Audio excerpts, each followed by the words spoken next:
Oi pessoal, tudo bem com vocês? Sejam bem-vindos de volta ao canal. Para quem não me conhece, o meu nome é Bruno Vilas e hoje eu vou contar mais um caso para você. Se você está chegando por aqui agora e ainda não é inscrito no canal, eu já te convido a se inscrever no canal e ativar o sininho para não perder as notificações, porque assim todas as vezes que eu publicar um vídeo novo, o YouTube te avisa e você corre aqui para assistir comigo. Eu te convido também a me seguir nas redes sociais, porque por lá eu tô sempre interagindo com vocês e também publicando conteúdos diferentes dos daqui do YouTube. Mas agora vamos pro que interessa e bora pro caso de hoje.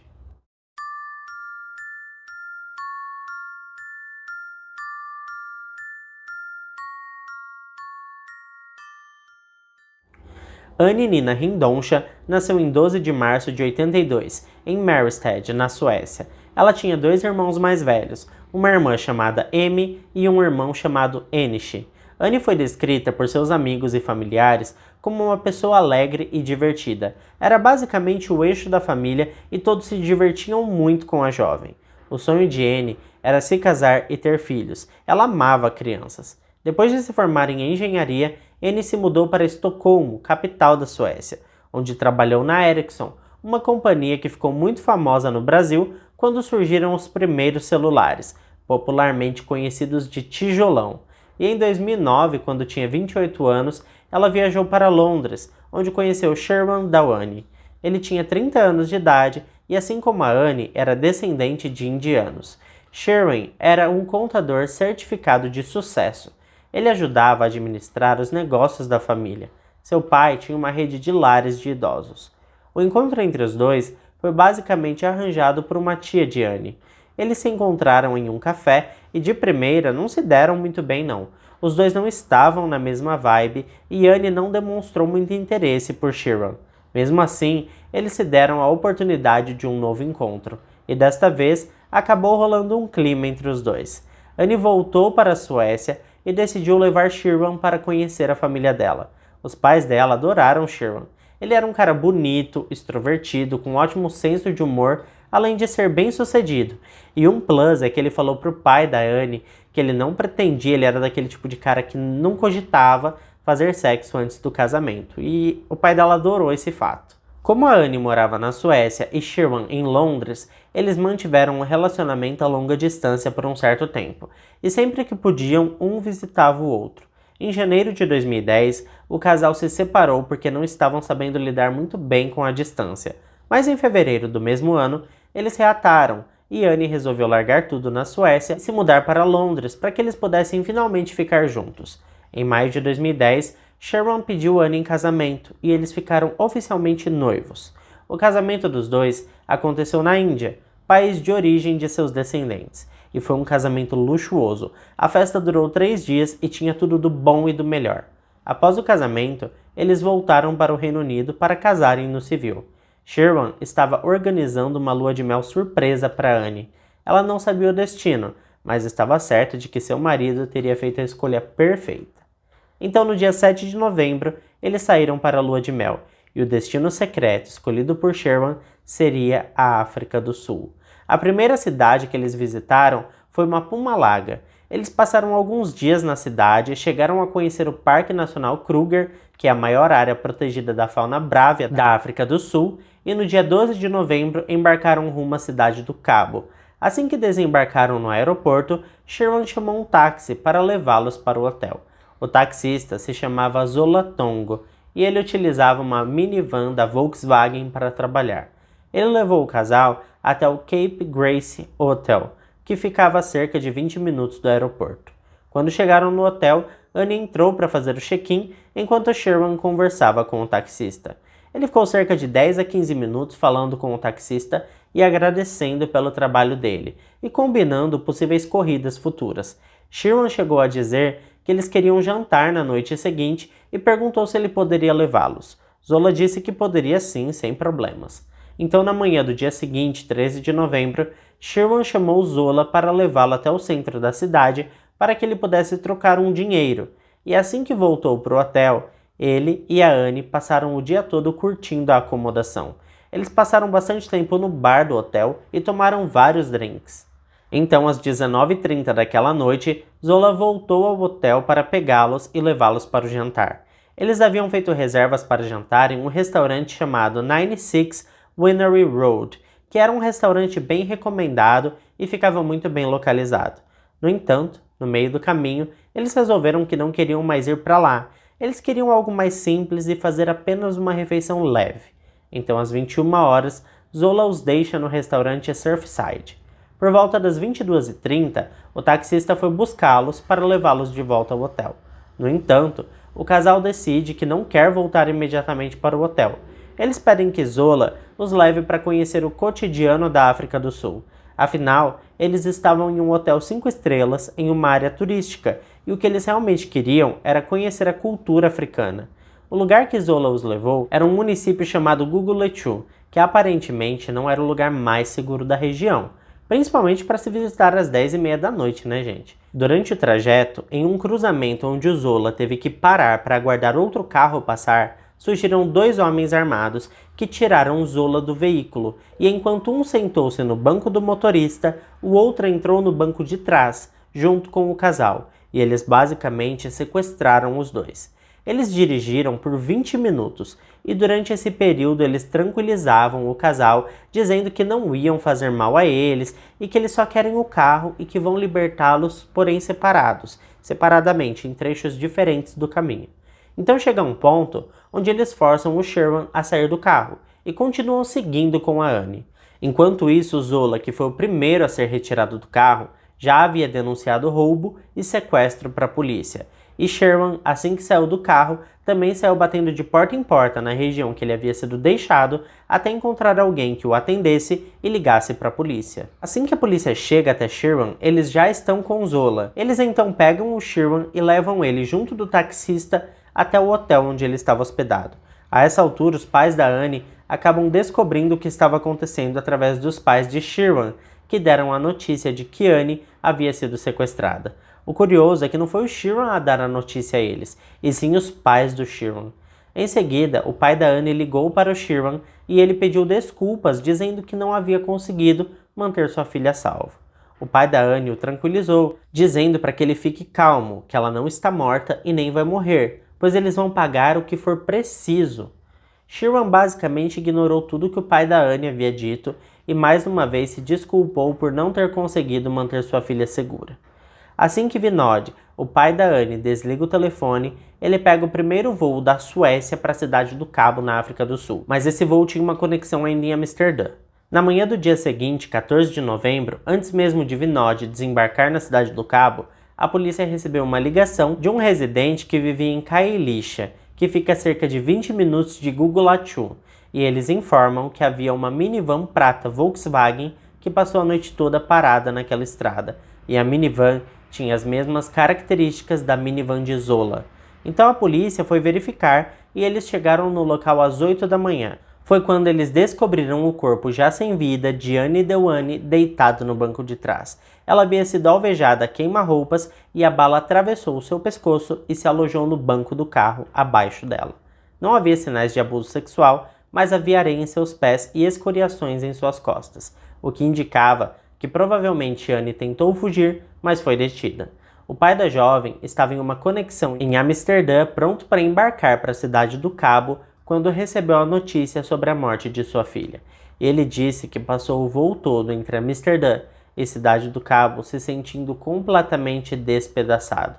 A investigação começou imediatamente e logo de cara, várias bandeiras vermelhas sinalizaram para os investigadores que não se tratava de um simples sequestro aleatório. A primeira questão levantada era que, segundo Sherwan, os sequestradores disseram a todo momento que só queriam o carro. Então por que eles deixaram o carro para trás? Outro ponto é que Zola sabia que Guguletu era uma região mais perigosa, principalmente naquele horário, e principalmente para turistas que não conheciam a região. Então por que ele os levaria justo para lá?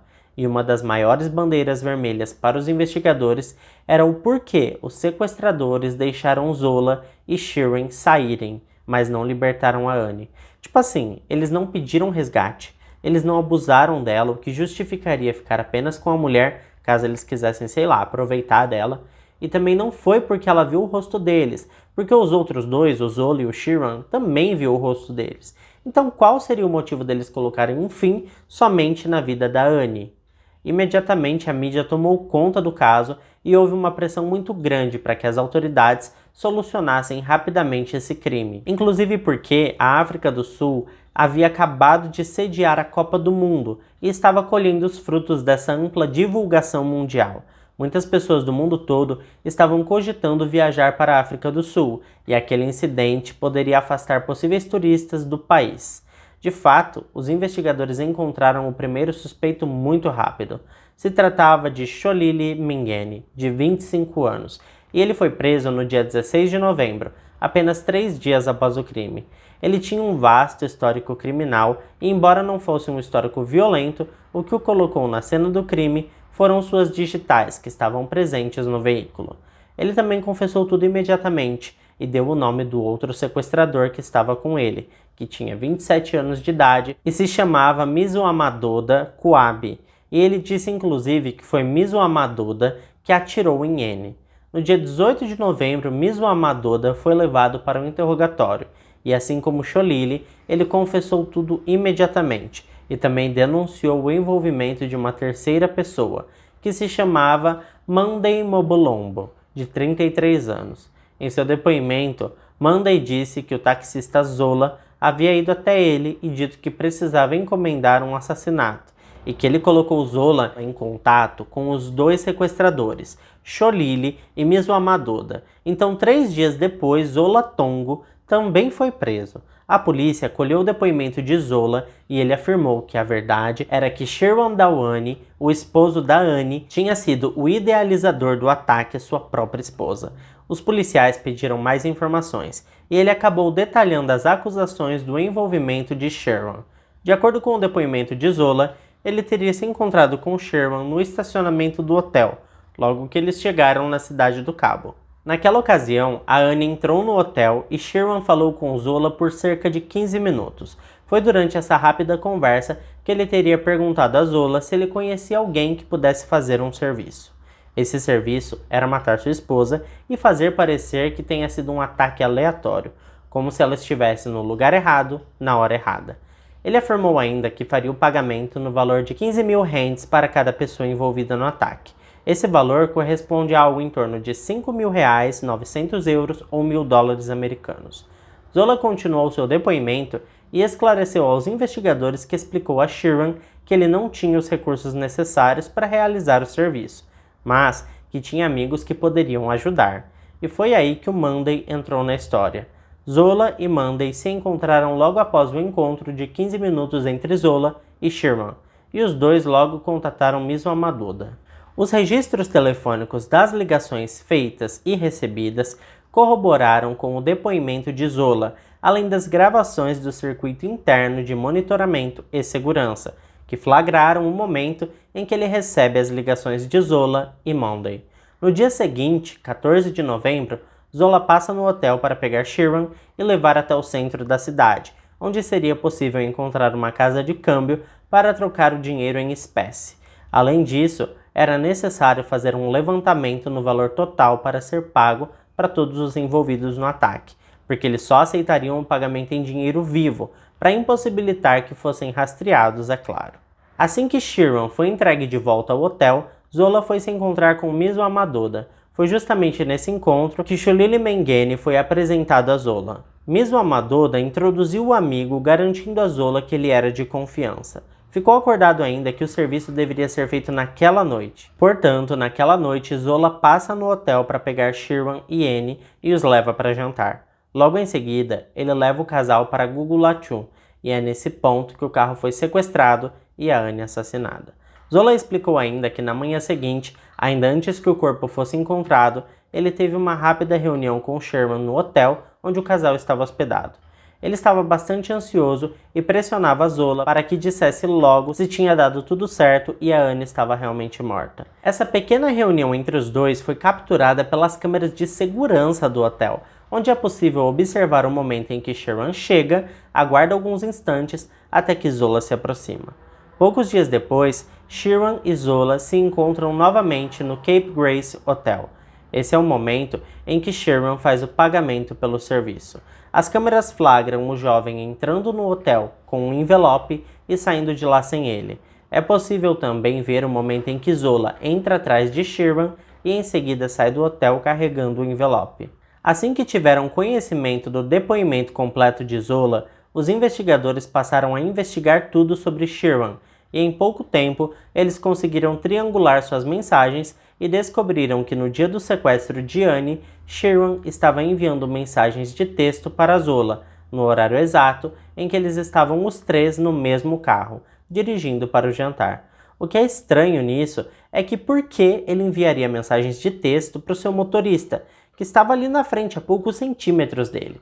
A única explicação é que sua esposa, que estava ao lado, não poderia saber o teor dessa conversa, que no caso, provavelmente, como já sabemos, se tratava do assassinato dela. Gente, que horror, bizarro, né? Os investigadores também descobriram as últimas mensagens enviadas do celular de Anne para seus familiares. Ela dizia nas mensagens que estava muito infeliz e que com certeza tinha sido um erro se casar com Sherman. Ela estava completamente arrependida e que o amor tinha se tornado em ódio. Além disso, ela só pensava em ir para casa logo. Os policiais também observavam que havia algumas divergências no depoimento de Sherman, o que costuma não ser um bom sinal. Os investigadores entraram em contato com a família de Anne, e uma coisa também chamou muito a atenção, porque todas as vezes que ele ligava para a família dela para falar sobre os assuntos, existiam sempre pequenos desencontros de informações, como horários, locais, nomes de rua e coisas do tipo. Cada hora ele contava uma história sutilmente diferente para os familiares da jovem. No dia 7 de dezembro de 2010, Zola fez um acordo com a promotoria no qual ele receberia uma pena de 18 anos de prisão em troca de seu testemunho.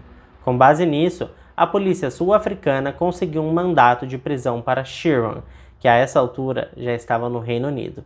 Ele não ficou na cidade para acompanhar as investigações e também antes do acordo do Zola com a promotoria, não havia nada que a justiça pudesse fazer para mantê-lo no país. Nesse meio tempo, o funeral de Anne estava sendo preparado e Sherman não demonstrou qualquer interesse e muito menos respeito com esse momento tão sensível para a família. Inclusive, na noite anterior ao funeral, ele deu uma festa em sua casa para amigos com a contratação de algumas garotas. No dia do funeral foi ainda pior, porque ele se mostrou zangado e foi completamente desrespeitoso com a família de Anne. Naquele mesmo mês, dezembro de 2010, alguns dias após o acordo judicial de Zola ser protocolado, Sherman foi preso na Inglaterra para logo ser liberado sob pagamento de fiança, e sua família contratou um advogado especialista em direito internacional e também um homem chamado Max Clifford, que é especialista em relações públicas para lidar com a atenção que a mídia passou a dar para o caso. Max imediatamente pintou a imagem de Sherman como um marido amoroso, carinhoso e legal, que estava de luto e sofrendo muito com a morte da esposa. Para piorar ainda mais a situação, surgiram rumores de que Sherman era gay não assumido, e Max imediatamente se esforçou em abafar esses rumores. Mas foi aí que a imagem de Sherman ficou ainda pior, porque um profissional do sexo muito conhecido na Inglaterra se manifestou dizendo que já tinha tido relações com Sherman e contou inclusive detalhes sórdidos desse encontro. Pouco tempo depois, veio a público que ele tinha um perfil em plena atividade em um site chamado Gaydar, que é um site de encontros e namoro entre homens. 3 meses depois, em março de 2011, aconteceu uma audiência para decidir se ele seria extraditado para ser julgado na África do Sul, e o juiz analisou o caso e tomou a decisão de enviá-lo de volta para a África. O advogado de Sherman entrou rapidamente com um recurso, alegando depressão em decorrência de todos os escândalos envolvendo seu nome. A defesa apresentou ainda uma entrada em um hospital após uma tentativa de suicídio. Com isso, ele se livrou da extradição que só poderia acontecer após ele ficar totalmente curado. É evidente que toda essa situação estava sendo bastante dolorosa para a família da Anne, gente? Que tomou a decisão de, após 6 meses, jogar as cinzas da jovem no Lago Verne, que era o lugar favorito da jovem. A vida da família mudou completamente. Inclusive, o seu pai e sua irmã passaram a frequentar sessões quinzenais de psicoterapia, além, é claro, de lidar com a pressão e assédio da mídia, e também com a batalha judicial exaustiva contra os advogados de defesa de Sheeran, que a cada nova audiência de extradição faziam novas apelações e impediam que seu cliente fosse enviado para a África. Entre os anos de 2011 a 2012, todos os envolvidos no caso da Annie na África do Sul foram julgados e condenados. Mzwamadoda Kuani também fechou acordo com a promotoria, que em troca de seu testemunho contra Sheeran, lhe concedeu 25 anos de prisão. O Zola, como já sabemos, pegou 18 anos. Monday fechou também um acordo para testemunhar contra Sheeran e foi absolvido. Sua absolução gerou bastante revolta entre populares que defendiam que ele merecia uma pena semelhante à de Zola. O Sholili Mengani não teve oferta de acordo, porque a promotoria alegou que já tinha o suficiente contra Sheeran. Com isso, Sholili foi condenado à prisão perpétua com possibilidade de condicional, mas morreu na prisão algum tempo depois em decorrência de um câncer no cérebro. Somente em 2014, Sheeran foi finalmente extraditado para a África, e seu julgamento começou em outubro de 2014. A promotoria demonstrou que ele era um gay não assumido que casou-se apenas para satisfazer sua família. Suas crenças religiosas também não permitiam o divórcio, e por conta disso ele matou a Annie, porque só assim ele conseguiria se livrar do casamento. A promotoria também demonstrou que Sheeran estava ativa em sites de encontros gays por todo o tempo que permaneceu na África do Sul, e acessava diariamente sites pornográficos. Além disso, as mensagens de Annie para sua família desabafando sobre o quanto estava infeliz foram mostradas no julgamento. A defesa de Sheeran alegou que seu cliente era bissexual e isso não interferia em nada no seu casamento. Sobre as filmagens que mostraram ele entrando no hotel com um envelope e saindo de lá sem nada, a defesa protestou dizendo que Sheeran estava pagando Zola por seus serviços como motorista particular e que não há nenhuma ilegalidade nisso. A defesa prosseguiu e questionou o depoimento de Zola. Afinal de contas, seu cliente era bem instruído e nunca, em hipótese alguma, ele chegaria no aeroporto e perguntaria para o primeiro taxista que visse na frente: "Olá, preciso matar minha esposa. Você conhece alguém que possa fazer esse serviço para mim?" Sherry não seria tolo a ponto de cometer essa idiotice, segundo seus advogados. Os advogados de defesa, então, afirmaram que, na verdade, Zola foi quem observou o perfil do casal, cheio de joias, relógios caros e roupas de grife, e logo em seguida ligou para seus comparsas e planejou tudo. Os advogados de Sheeran estavam implacáveis e apontaram diversos buracos nas declarações de Zola, confundindo a promotoria e levando o caso para outro lado. Tanto que após 2 meses de julgamento, o caso contra o Sheeran foi arquivado e ele estava livre para voltar e viver sua vida normalmente no Reino Unido. A juíza do caso, a senhora Janet Traverso, disse que Zola era o único capaz de ligar Sheeran ao assassinato, e seu testemunho estava repleto de desconexões, e portanto, ele não poderia ser acreditado. Ela afirmou ainda que nenhum dos outros envolvidos tinham testemunhos credíveis, e que juntos, eles facilmente poderiam ter inventado essa história para incriminar Sheeran. Ou seja, basicamente não havia caso contra o Sheeran. A família de Annie ficou devastada com as notícias, e para eles a justiça tinha sido completamente falha. Para algumas opiniões populares, tinha sido pior que isso. A justiça teria sido comprada com muito dinheiro. Após a liberação de Shira Delwani em dezembro de 2014, a família de Annie pediu que um tribunal de justiça do Reino Unido reabrisse o inquérito sobre sua morte e obrigasse Sheeran a responder publicamente às perguntas. Em 9 de setembro de 2015, no tribunal de Brent Coroner, no norte de Londres, o Sr. Andrew Walker disse que não considerava apropriado atender a essa solicitação porque um julgamento criminal havia sido realizado na África do Sul. Com isso, a solicitação da família de Annie foi rejeitada. No dia 22 de janeiro de 2015, uma queixa formal foi apresentada pela Higher Education Transformation Network, alegando parcialidade judicial e comportamento preconceituoso da juíza no julgamento de Sheeran. Mas, 3 meses depois, em 25 de abril, um comitê de conduta judicial rejeitou a denúncia, alegando que era completamente infundada.